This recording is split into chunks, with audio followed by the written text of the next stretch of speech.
ونشهد أن لا إله إلا الله الحي القيوم الذي لا تأخذه سنة ولا نوم والذي خلق الإنسان من طين ليعبد الله فأمر الله علينا باتباع القرآن والسنة ونشهد أن محمدًا عبد الله ورسوله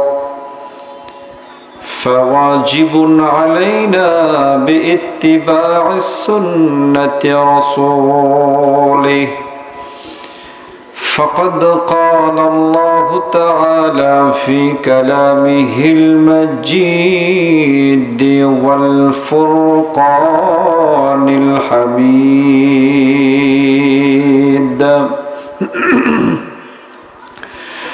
أعوذ بالله من الشيطان الرجيم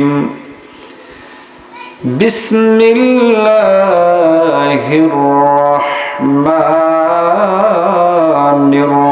الرحيم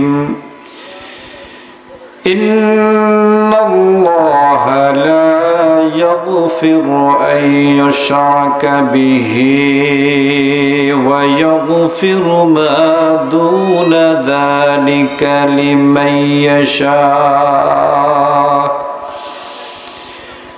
ومن يشرك بالله فقد ضل ضلالا بعيدا وقال عز وجل يا أيها الذين آمنوا اجتنبوا كثيرا من الظن إن بعض الظن إثم ولا تجسسوا ولا يغتب بعضكم بعضا صدق الله العظيم وصدق رسوله النبي الكريم ونحن على ذلك من الشاهدين والشاكرين والحمد لله رب العالمين দুইটা বিষয়ে দুইটা আয়াত তেলাওয়াত করেছি। প্রথম যে আয়াত তেলাওয়াত করেছি এই বিষয়টা হলো শিরক। দ্বিতীয় যে আয়াত তেলাওয়াত করেছি বিষয়টা হলো গীবত। প্রথম যে আয়াত তেলাওয়াত করেছি শিরক সম্পর্কে। যারা এখানে বসা আছে আমরা সবাই মুসলমান, আমরা কেউ মূর্তি পূজা করি না, অগ্নি পূজা করি না, দেব দেবীর নামে পশু জব দেই না। কথা ঠিক বলতেছি আমি? বলবেন হুজুর আমরা এই কাজের সঙ্গে যুক্ত নই, জড়িত নই। তাহলে আপনি কেন আমাদের সামনে শিরক সম্পর্কে আলোচনা পেশ করবেন? কারণ আমরা তো এই কাজের সঙ্গে যুক্ত নই। আমি আলোচনার মাধ্যমে ধরিয়ে দেওয়ার চেষ্টা করব, যদিও মুসলমান মূর্তি পূজা করে না, মুসলমান অগ্নি পূজা করে না, দেব দেবীর নামে পশু জব দেয় না, গায়রুল্লাহর নিকটে প্রার্থনা করে না, তারপরও মুসলমানেরা তাদের জবান দিয়ে এমন কথা বলে, মুসলমানেরা এমন কাজ করে যে কথা যে কাজ শিরকের পর্যায়ে পড়ে যায়, অথচ মুসলমানেরা বোঝে না আমার কথাটা কোথায় পড়ে যাচ্ছে, আমার কাজটা কোথায় চলে যাচ্ছে। আলোচনার মাধ্যমে আমি ধরিয়ে দিব যেন আমরা ভবিষ্যতে কথা বলার সময় সাবধানতা অবলম্বন করি, যে কাজ করব বুঝে শুনে করি। কথা বুঝতে পেরেছেন? আল্লাহ পাক ঘোষণা করে বলছেন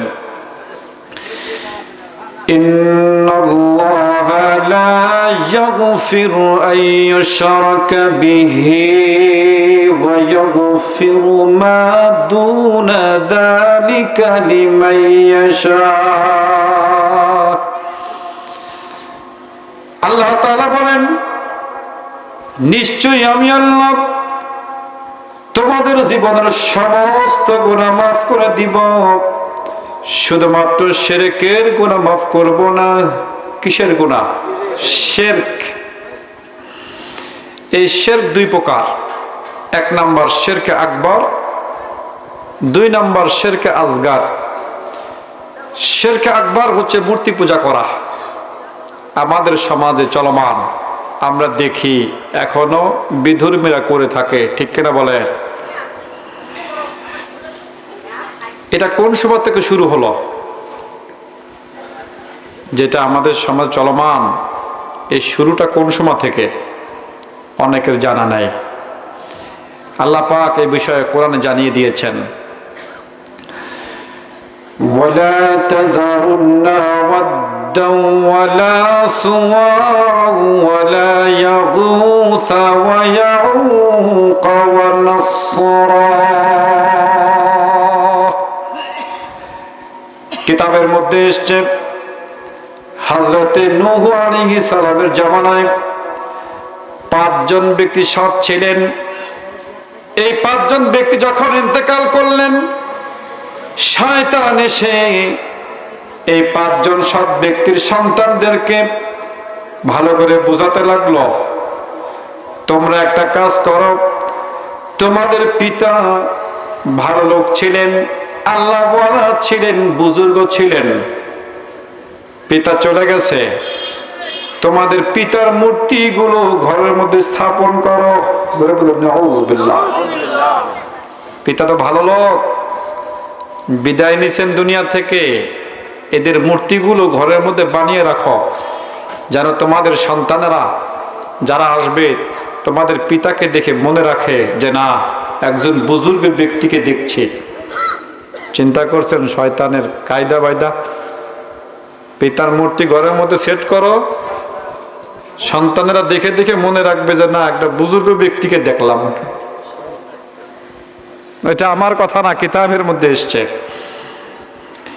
এই 5 ব্যক্তির সন্তানেরা পিতার মূর্তিগুলো শয়তানের কুপ্রচরায় পড়ে ঘরের মধ্যে স্থাপন করল। কিতাবের মধ্যে এসছে সন্তানেরা যখন মারা গেল, নাতি যখন এসে গেল, চিন্তা করতে লাগলো, শুনেছিলাম দাদা ভালো লোক ছিলেন, তার কাছে কিছু চেয়ে দেখি পাওয়া যায় কিনা। শুরু হলো, শুনছিলাম উনি ভালো, দাদা ভালো, বাপের মুখ থেকে শুনছে আল্লাহর বলি ছিলেন, কিছু চাইয়ে দেখি পাই নাকি কিছু। কিতাবের মধ্যে এসছে নাতি যখন চলে গেল, পুতি যখন এসে গেল, সেও চিন্তা করলো আমার আব্বা জান যার কাছে চায় আমিও তার কাছে চেয়ে দেখি পাওয়া যায় কিনা। এভাবে আস্তে আস্তে মূর্তি পূজার প্রচলনটা শুরু হয়ে যায়, যেটা এখন আমাদের সমাজে বিদ্যমান, আমরা দেখে থাকি। আমরা আল্লাহ তাআলাকে স্মরণ করি, উদ্দেশ্য আছে না নাই? বলেন তো, আছে না নাই? আছে। উল্লেখযোগ্য কয়েকটা উদ্দেশ্যের কথা বলি। আল্লাহ পাককে সন্তুষ্ট করা, কবর জগতে শান্তি পাওয়া, জান্নাতে বিছানায় আরাম করা, হাসরের ময়দানে আরশে আজিমের নিচে স্থান পাওয়া এবং জান্নাতের মধ্যে ঢোকা। যত উদ্দেশ্য আছে তার ভিতরে কয়েকটা উদ্দেশ্যের কথা বললাম। হিন্দু সমাজ যারা মূর্তি পূজা করে, বিধর্মীরা যারা অগ্নি পূজা করে, তাদেরও তো উদ্দেশ্য আছে। এমনি এমনি করে নাকি বলেন? এমনি এমনি করে না। কোন উদ্দেশ্যে করে সেটা আমার আল্লাহ পাক কোরআনে জানিয়ে দিয়েছেন। কোন উদ্দেশ্যে তারা এই মূর্তি পূজা করে, অগ্নি পূজা করে, দেব দেবীর নামে পশু জব দেয়, তাদের উদ্দেশ্য আছে। সেই উদ্দেশ্যের কথাটা আমার আল্লাহ পাক কোরআনে বলে দিয়েছেন। ويعبدون من دون الله ما لا يضرهم ولا ينفعهم ويقولون هؤلاء شفعاؤنا عند الله আল্লাহ তাআলা বলেন তারা এমন জিনিসের ইবাদত করে যে জিনিস তাদের ক্ষতিও করতে পারে না, উপকার করতে পারে না। মা লা ইয়াদুররুহুম ওয়া লা ইয়ানফাউহুম, ক্ষতিও করে না, উপকারও করে না। তারা বলে ওয়ায়াকুলুনা, তারা বলে হাউলাই শুফাউনা ইনদাল্লাহ, এই মূর্তিগুলো হাসরের ময়দানে আমাদের জন্য আল্লাহর কাছে সুপারিশ করে আমাদেরকে আল্লাহর কাছাকাছি পৌঁছে দেবে। জোরে বলেন নাউযুবিল্লাহ। এটা কি আমার কথা? এটা আমার কথা না, আমার কথা না, আল্লাহর কথা। বিধর্মীরা তারা যে পূজা করে, অগ্নি পূজা বলেন, মূর্তি পূজা করেন বলেন, উদ্দেশ্য আছে। সেই উদ্দেশ্য হলো যার পূজা তারা করে, তারা চিন্তা করে হাসরের ময়দানে এগুলা আমাদের জন্য আল্লাহর কাছে সুপারিশ করে আমাদেরকে আল্লাহর কাছাকাছি পৌঁছে দেবে। নাউযুবিল্লাহ। আল্লাহ পাক বলছেন মা লা ইয়াদুররুহুম ওয়া লা ইয়ানফাউহুম, ওরা ক্ষতিও করে না, ওরা উপকারও করে না, কিচ্ছু করার ক্ষমতা ওদের কিচ্ছু না, কিচ্ছু না। ভাইরা আমার, এটা হলো শিরক আকবার, মূর্তি পূজা করা, অগ্নি পূজা করা, দেব দেবীর নামে পশু জব দেওয়া। 2 নম্বর শিরকে আসগার, আবার 2 প্রকার, শিরকে জালি, শিরকে খাফি। শিরকে জালি হচ্ছে প্রকাশ্য শিরক, এটাও অগ্নি পূজা বলেন, মূর্তি পূজা বলেন, দেব দেবীর নামে পশু জব দিয়া বলেন। শিরকে খাফি হচ্ছে অপ্রকাশ্য শিরক। আমার আলোচনার বিষয়বস্তু এখানেই, একটু মিলাই দেখেন মিলে কিনা। আমরা অনেকেই বলে থাকি অমুক ডাক্তারের কাছ থেকে ট্রিটমেন্ট না আনলে মনে হয় এবার মরেই যেতাম। কথা বলেন না? বলে কিনা? বলে কিনা? না গেলেই শেষ। অমুক হুজুরের কাছ থেকে তদবির না আনলে মরেই যেতাম। এখন আপনারাই চিন্তা করেন, বাঁচানেওয়ালা ডাক্তার বলেন, ডাক্তার তা কি বের করলাম? ডাক্তারের কাছে না গেলে মরে যেতাম, আপনাকে বাঁচালো কে? ডাক্তার। তাহলে মুখ দিয়ে কি বের করলেন বা কি বের করি আমরা? হুজুরের কাছে না গেলে মরে যেতাম, বাঁচানেওয়ালা তাহলে হুজুর হয়ে গেল। হ্যাঁ মুসলমান, আমরা মূর্তি পূজা করি না, অগ্নি পূজাও করি না, দেব দেবীর নামে পশু জব দেই না, কিন্তু জবান দিয়ে এমন কথা বের করি যে কথাটা শিরকের পর্যায়ে পড়ে যায়। আমরা বুঝি না, বুঝি না, ঠিক কিনা বলে? বোঝার চেষ্টাও করি না যে আমার কথাটা কোথায় চলে যাচ্ছে, কোন পর্যায়ে পড়ে যাচ্ছে, আমরা চিন্তাও করে দেখি না। এবার আসেন কাজ কাজ। বাংলাদেশে অনেক মাজারে আমি গিয়েছি, মাজারে গিয়েছি, সে সমস্ত মাজারে সেজদা চলে। আপনারা দেখছেন কিনা জানি না, আমি নিজে দেখেছি অনেক মাজারে সেজদা হয়। অনেক ভণ্ড পীর থাকে, সেই পীরের সামনে ভক্তরা সেজদা দেয়। আপনারা দেখেন নাই, আমি নিজে দেখেছি ছাত্র জীবনে। তখন পড়াশোনা করতাম ঢাকা তামিল মিল্লাত কামিল মাদ্রাসায়। মাদ্রাসার পাশেই একটা মাহফিল, পীর সাহেব আসছেন।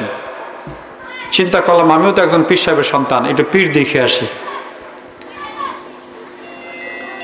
হুজুর যে রুমে বসা, তাদের হুজুর। রুমে ঢুকতে গেলাম, আমাকে বলা হলো ভাই হাদিয়াটা হাতে নেন। আসসালামু আলাইকুম ভাই। হাদিয়া ছাড়া রুমে ঢোকা নিষেধ। ওখানে আমার খটকা লাগলো, কেন? হাদিয়া দিব তো এটা অন্তর থেকে আসবে, ভালোবাসা থেকে আসবে, ঠিক কিনা বলেন? হুজুর বক্ত এখানে হাদিয়া হাতে না নিলে ঢোকা যাবে না রুমে, এটা কেমন কথা? ওখানে একটু শুরু হলো খটকা ভিতরে যে হাদিয়া ছাড়া হুজুরের সামনেই যাওয়া যাবে না। এটা কি বাড়াবাড়ি না? কি মনে করেন আপনারা? অবশ্যই বাড়াবাড়ি। নিলাম হাদিয়া, ভিতরে ঢুকতে তো হবে। বিশ্বাস করেন, ভিতরে ঢুকলাম, তাকায় দেখলাম আমার সামনে কয়েকজনের সিরিয়াল, টাকা দিচ্ছে, মাথা পায়ের সামনে নুয়ে দিচ্ছে। জোরে বলে নাউযুবিল্লাহ। প্রথমে মুসাফা করে, এরপরে জায়গার মতো কাজ সারায়। আমি একটু উকি দিয়ে দেখে ওখান থেকে ব্যাক করছি। সামনে গেলে আমার জন্য মুসিবত অপেক্ষা করছে। কথা বুঝতে পারছেন? আল্লাহ পাক ওই দিন আমাকে বাঁচিয়ে দিয়েছেন। আমি ওই দরজার কেবল পাড়ি দিছি, ভিতরে ঢুকছি, ওখান থেকে ব্যাক। না, আমি আর সামনে যাব না। কিসের হাদিয়া? টাকা আমার কাছেই থাক। আল্লাহু আকবার কাবীরা। আশ্চর্য হয়ে যাবেন, বর্তমানে আলেম ওলামারা যদি, পীর মাশায়েখরা যদি, এখন তো মুজিজা নাই, কারামাত যদি প্রকাশ করত, আমার মনে হয় সেজদা না, ভক্তরা পায়ের সামনে গড়াগড়ি খেত, থামানো যেত না। আল্লাহর পয়গম্বররা মুজিজা উপস্থাপন করেছেন, তারপরেও তো মানে নাই। কথা বোঝেন নাই? তারপরও মানে নাই। আর আমাদের সমাজে কি এমন হয়ে গেল যে মাজারে সেজদা হচ্ছে, ভণ্ডরা বসে থাকে সেজদা দিচ্ছে পায়ে। এটা কেমন হলো? কি বোঝে, কি পায় তার মধ্যে? কি আছে তাদের মধ্যে যে সেজদা দিতে হয় পায়ে? ঈসা আলাইহিস সালাম নদীর পাশ দিয়ে হেরে যাচ্ছিলেন, তাকায় দেখলেন কিছু লোক কাপড় খাসতেছে। কি খাসে? কাছে চলে গেলেন, যে বললেন, তোমরা কাপড় পরিষ্কার করছো, কাপড় পরিষ্কার করার আগে তোমাদের অন্তরটা পরিষ্কার করে নাও। লোকেরা বলল, কাপড় পরিষ্কার করার জন্য আমাদের কাছে যন্ত্র আছে, জিনিস আছে, অন্তর পরিষ্কার করতে হয় কি দিয়ে আমাদের জানা নাই। আপনি বলেন কিভাবে অন্তর পরিষ্কার করতে হয়? কাপড় পরিষ্কার করার জন্য তো সাবান ব্যবহার করি আমরা, কিন্তু অন্তর পরিষ্কার কথা বলছেন। উনি বললেন, তোমরা পাঠ করো লা ইলাহা ইল্লাল্লাহ ঈসা রাসূলুল্লাহ। এই কালেমা পাঠ করলে আল্লাহ পাক তোমাদের অন্তর পরিষ্কার করে দিবেন। সুবহানাল্লাহ। উনি দাওয়াত শুরু করলেন। লোকেরা বলল, বিভিন্ন নবীরা আল্লাহর পক্ষ থেকে মুজিজা নিয়ে এসেছেন, আপনি কি নিয়ে এসেছেন? আপনি নবী দাবি করছেন, কিছু আনছেন? হুজুর বললেন, আল্লাহর পয়গম্বর ঈসা আলাইহিস সালাম বললেন, কোন কুষ্ঠ রোগী আমার সামনে নিয়ে আসলে আমি মাসে করলে আল্লাহ পাক ভালো করে দিবেন। সুবহানাল্লাহ। উনি বললেন, আমার সামনে যদি কোনো অন্ধ ব্যক্তিকে নিয়ে আসা হয়, চোখের উপরে মাসে করার সঙ্গে সঙ্গে আল্লাহ পাক তাকে ভালো করে দিবেন। জন্মান্ধ নিয়ে আসো, আমি মাসে করলে আল্লাহ পাক ভালো করে দিবেন। বর্তমানে আলেম ওলামারা, পীর মাশায়েখ যদি এরকম দেখাতে পারতো, সেজদা না, আমার মনে হয় পায়ের সামনে গড়াগড়ি খাইছে। কত বড় বুজুর্গ, অন্ধরে বড় করে দিল। কি কর, ঠিক কিনা? এ কিচ্ছু নাই, তারপরেও সেজদা চলতেছে। মুসলমান বোঝে না সেজদা কোথায় হবে, কোথায় হচ্ছে। আমি সতর্ক করার জন্য কথাগুলো বলতেছি, নিজের চোখে দেখেছি তো তাই। আফসোস, মাজারে যখন সেজদা হয় তখন দুঃখ লাগে, এই মুসলমান মাজারে সেজদা দিচ্ছিস কেন? কি আছে ওখানে সেজদা দিতে হবে? এই জন্য আমাদের দোষ হয়। এদের কারণে বলে যে জিয়ারত করা যাবে না। কথা বোঝেন নাই? এদের কারণেই বলে, ঢালাও ভাবে দোষ দিচ্ছে। আমরা মাজার জিয়ারত করি, আমরা মাজারে সেজদা দেই, আমরা দেই না, কিন্তু যারা বোঝে না উল্টা পাল্টা তারা করে। কথা বুঝতে পেরেছেন? কিতাবের মধ্যে এসছে আল্লাহর পয়গম্বর ঈসা আলাইহিস সালামের কওমের লোকরা বলল, আর কিছু নিয়ে এসেছেন কিনা? উনি বললেন, তোমাদের চোখের সামনে মাটি দিয়ে আমি যদি পাখি তৈরি করি, হাতের উপর রেখে বিসমিল্লাহ বলে ফু দেওয়ার সঙ্গে সঙ্গে তোমরা চোখে চোখে তাকিয়ে দেখবে আমার হাত থেকে পাখিটা ওরা শুরু করে দিবে। তোমার চোখের সামনে মাটি দিয়ে পাখি বানাবো, হাতের পর রাখবো, বিসমিল্লাহ বলে ফু দিব, তাকায় দেখবে ওরা শুরু করে দিয়েছে। লোকেরা বলল, আরো কিছু এনেছেন কিনা আমাদের সামনে দেখান। কত কঠোর দেখছেন নাকি? হইতেছে না, এত কিছু হইতেছে না, আরো আছে, আরো আছে। কওমের লোকরা বলল, আপনি যদি আল্লাহর পয়গম্বর হয়ে থাকেন, আকাশ থেকে খাবার আনেন, খাবার নিয়ে আসেন, এত কষ্ট করতে পারবো না, খাবার আনেন, খাবার নামান তো। পয়গম্বর বলেন, আল্লাহ এত মুজিজা উপস্থাপন করা সত্ত্বেও আমার কওমের লোকেরা আমাকে মানছে না, বিশ্বাস করতে পারছে না আমি আল্লাহর পয়গম্বর, তোমার পয়গম্বর। তারা খাবার চায়।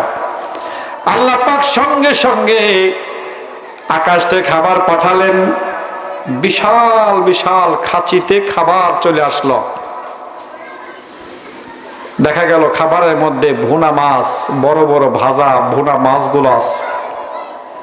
লোকেরা বলল, আল্লাহর পয়গম্বর যদি আপনি দাবি করে থাকেন প্লেটের উপর যে ভুনা মাছ আছে, হুকুম করেন এই মাছ যেন তাজা হয়ে লাফ দিয়ে বের হয়ে যায়।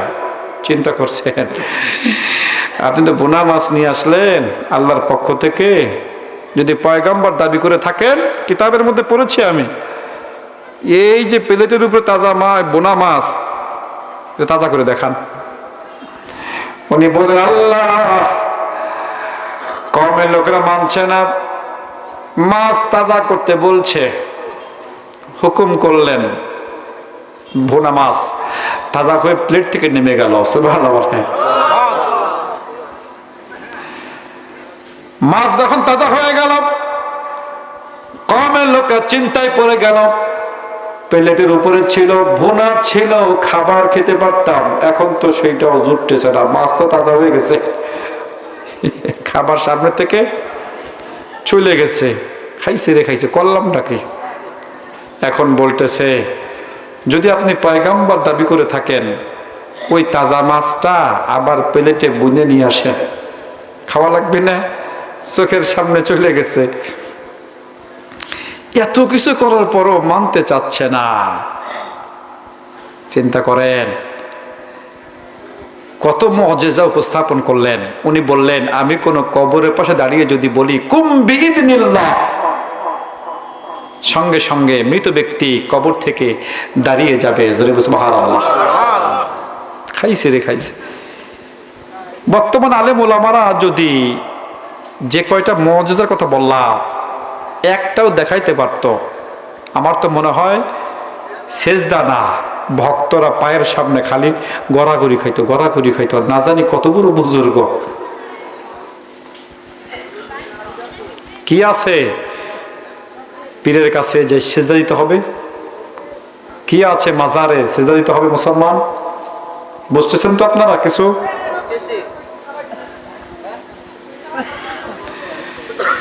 ঈসা আলাইহিস সালামের কওমের লোকরা তাকে রব মনে করতো, রব, প্রভু মনে করতো, প্রভু। উনি ফিরিয়ে দিচ্ছেন, উনি বলছেন, আমি তোমাদের রব নই, আমি তোমাদের ইলাহ নই, আমি তোমাদের প্রভু নই। আল্লাহ পাক এই বিষয়ে কোরআনে ঘোষণা করছেন, ইয়া বনি ইসরাঈল আবুদুল্লাহ রাব্বি ওয়া রাব্বাকুম ইন্নাহু মান ইউশরিক বিল্লাহি ফাকাদ হারামাল্লাহু আলাইহিল জান্নাহ। কিতাবের মধ্যে এসেছে হযরত ঈসা আলাইহিস সালাম কওমের লোকদেরকে ডেকে বলছেন, আমার কওমের লোকরা শোনো, তোমরা আল্লাহর ইবাদত করো, রব্বি ওয়া রাব্বাকুম, তিনি আমার রব, তোমাদের সকলের রব। কওমের লোকেরা হযরত ঈসা আলাইহিস সালামকে রব মনে করত, প্রভু মনে করত, ইলাহ মনে করত, খোদা মনে করত। উনি ফিরে দিচ্ছেন, বারবার বলছেন আমি তোমাদের রব নই, আমি তোমাদের ইলাহ নই, আমি তোমাদের খোদা নই। রব্বি ওয়া রাব্বাকুম, তিনি আমার রব, তোমাদের সকলের রব। ফিরিয়ে দিচ্ছেন, আমি কিচ্ছু না, আমি কিচ্ছু না, আল্লাহর পয়গম্বর ছাড়া। রব চিনিয়ে দিচ্ছেন। বন্ডপীরা বসে থাকে আর ভক্তরা সেজদা দেয়, এরা মানা করে না, সেজদা দিস না, সেজদা দিস না, ওঠ। এটা শিরক, শিরক। ফিরায় না, সেজদা নেয়, আনন্দ পায়। আল্লাহ পাক বলেন ইন্নাহু মাইয়ুশরিক বিল্লাহি ফাকাদ হারামাল্লাহু আলাইহিল জান্নাহ, নিশ্চয় যে ব্যক্তি আমার আল্লাহ পাকের সঙ্গে অংশীদার সাব্যস্ত করবে, শিরক করবে, আমার আল্লাহ পাক তার জন্য জান্নাত হারাম করে দিয়েছে। নাউযুবিল্লাহ। জান্নাত হারাম হয়ে যাবে মুসলমান যদি আমরা শিরক করি। সাবধান। কিতাবের মধ্যে এসেছে হযরতে লুকমান আলাইহিস সালাম সন্তানকে ডেকে বলছেন, ইয়া বুনাইয়া লা তুশরিক বিল্লাহ ইন্নাশ শিরকা লাযুলমুন আযীম। হযরত লোকমান আলাইহিস সালাম সন্তানকে ডেকে বলছেন, সন্তান শোনো, আল্লাহর সঙ্গে কাউকে অংশীদার সাব্যস্ত করবে না, শিরক করবে না। সাবধান করছেন সন্তানকে ডেকে, সাবধান, এই কাজ করা যাবে না। ইন্নাশ শিরকা লাযুলমুন আযীম, নিশ্চয় শিরক হচ্ছে সবচেয়ে বড় অপরাধ, সবচেয়ে বড় গুনাহ। আল্লাহ পাক ঘোষণা করে বলেন, ফামান কানা ইয়ারজু লিকা রাব্বিহি ফালইআমাল আমালান সালিহান ওয়া লা ইউশরিক বিইবাদাতি রাব্বিহি আহাদা। আল্লাহ তাআলা বলেন, ফামান কানা, যে ব্যক্তি ইয়ারজু আশা করবে, লিকা রাব্বিহি তার প্রভুর সঙ্গে সাক্ষাতের, দিদারের, আল্লাহ তাআলা বলেন ফালইআমাল আমালান সালিহা, বান্দা যেন নেক আমল করে। আর আল্লাহ পাক বলেন বান্দা যেন আমার সঙ্গে অন্য কাউকে অংশীদার সাব্যস্ত না করে। আল্লাহ তাআলা এখানে বান্দাদেরকে সাবধান করে দিচ্ছেন, বান্দা শোনো, যদি শিরক করো আমার সাক্ষাৎ পাবে না, যদি শিরক করো আমার দেখা পাবে না, আমার দিদার পাবে না। বান্দারে, যদি শিরক না করিস, অংশীদার সাব্যস্ত না করিস, বান্দা শোন, তোর সঙ্গে আমার দিদার হয়ে যাবে।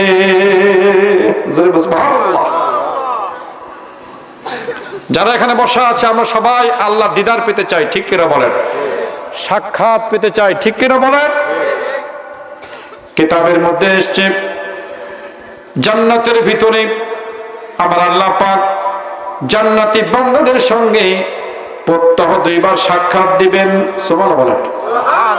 কয়বার? 2 বার সাক্ষাৎ দিবেন। আমার আল্লাহ পাক তার নিজ সিংহাসনে সমাসীন থাকবেন। প্রত্যেকটা জান্নাতি বান্দাদের জন্য আমার আল্লাহ পাক স্বর্ণখচিত মেম্বার তৈরি করে রাখবেন। জান্নাতি বান্দাদেরকে আমার আল্লাহ পাক এত ইজ্জত করবেন, এত সম্মান করবেন। আল্লাহ পাক বান্দাদেরকে নিচে বসতে দিবেন না, আল্লাহ পাক সিংহাসনে থাকবেন। জান্নাতি বান্দাদেরকে আমার আল্লাহ পাক তার সামনে স্বর্ণখচিত মেম্বারে বসতে দিবেন। সুবহানাল্লাহ। বিশাল ব্যাপার। এত ইজ্জত করবেন আল্লাহ পাক জান্নাতি বান্দাদেরকে, নিচে বসাবেন না, আল্লাহর সামনে জান্নাতি বান্দারা স্বর্ণখচিত মেম্বারে বসবে। বান্দারা যখন আমার আল্লাহ তাআলার সামনে বসা থাকবেন, উপস্থিত হবে, আল্লাহ পাক জিজ্ঞাসা করবেন, বান্দারে জান্নাতের ভিতরে থাকা অবস্থায় যে নিয়ামতগুলো ভোগ করেছিলি, বান্দা শোন, কোন কোন নিয়ামত তুই ভোগ করেছিলি একটু বল। থাকা অবস্থায় যে নিয়ামত ভোগ করেছিলি একটু বলতো, কোন কোন নিয়ামত ভোগ করেছিস। কিতাবের মধ্যে এসছে আল্লাহ পাক যখন বান্দাদেরকে জিজ্ঞাসা করবেন, বান্দা নিয়ামতের কথা বল, বান্দা আল্লাহর সামনে বলবে, আল্লাহ জান্নাতের ভিতরে থাকা অবস্থায় যে নিয়ামত গুলো ভোগ করেছিলাম, যখনই আপনার দিদার পেয়েছি, সাক্ষাৎ পেয়েছি, পিছনের সমস্ত নিয়ামতের কথা ভুলে গেছি।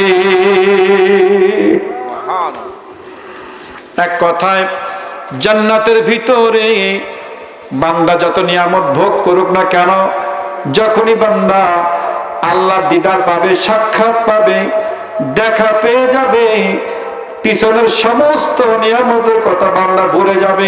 অর্থাৎ বান্দা যত নিয়ামত ভোগ করুক না কেন, সবচেয়ে বড় নিয়ামত হচ্ছে আল্লাহর দিদার। যারা এখানে আছি আমরা সবাই আল্লাহ দিদার পেতে চাই, ঠিক কিনা বলেন? সাক্ষাৎ পেতে চাই। আল্লাহ পাক জানিয়ে দিয়েছেন, বান্দারে শোন, শিরক করবি না। কি করবি না? শিরক করবি না। যদি শিরক করিস, অংশীদার সাব্যস্ত করিস, দেখা পাবি না। সাবধান বান্দা, যদি আমার সাথে অংশীদার সাব্যস্ত করিস, আমার সাক্ষাৎ তুই পাবি না, আমার দিদার তুই পাবি না। যদি আমরা আল্লাহ দিদার পেতে চাই, এই শিরক করার কোনো সুযোগ, জবান দিয়ে এমন কথা বের করব না যে কথাটা শিরকের পর্যায়ে পড়ে যায়। কথা বুঝতে পেরেছেন? যখন যে কাজ করব হিসাব করে করব, এমন কোন কাজ করা যাবে না যে কাজটা শিরকের পর্যায়ে পড়ে যায়। মুসলমান মাজারে সিজদা চলতে পারে না, ঠিক কিনা বলেন? আপনারা কি বলেন? মাজারে সিজদা চলবে? বাংলাদেশে বহুত মাজারে সিজদা হয়, বহুত মাজারে সিজদা হয়। সাবধান করে দিচ্ছি, কোন মুসলমান কোন মাজারে সিজদা দিতে পারে না। পারে নাকি বলেন? যারা এখানে আছেন বিষয়টা ভালো করে চিন্তা করবেন। আমরা মুসলমান, সিজদা হবে একমাত্র আল্লাহর জন্য। কার জন্য? একমাত্র আল্লাহর জন্য। কোন মানুষের সামনে সিজদা চলবে না। যত বুজুর্গ সে হোক না কেন, যত বড় পীর হোক না কেন, কোন পীরের সামনে, বুজুর্গের সামনে মুসলমান তার মাথা নত করবে। যদিও পীরের সন্তান, কি বলেন ঠিক কিনা? পীরের সন্তান, তারপরও বাস্তব সত্য কথাগুলো আমাদের বলতে হয়। সাবধান যারা এখানে আছেন, এই কথাগুলো নিয়ে ভাববেন। হুজুর যা বললেন, যখন কথা বলবো হিসাব করে কথা বলবো, যে কাজ করব হিসাব করে করবো ইনশাআল্লাহ। আল্লাহ পাক সেই তৌফিক আমাদের সবাইকে দান করে। সবাই আমিন। একটু জিকির করে লা ইলাহা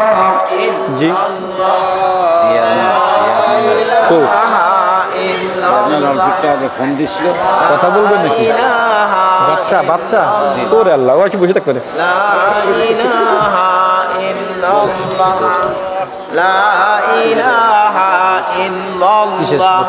আমি লিখে দেরি আছে, সওয়া লাগবে তো, হয়ে গেছে তো, সওয়া লাগবে কে, হয়ে গেছে তো। কি কয়? لا إله إلا الله لا إله إلا الله محمد رسول الله। দ্বিতীয় আরেকটা বিষয়, এখনো অনেক যুব সমাজ দোকানে আছে, এখনো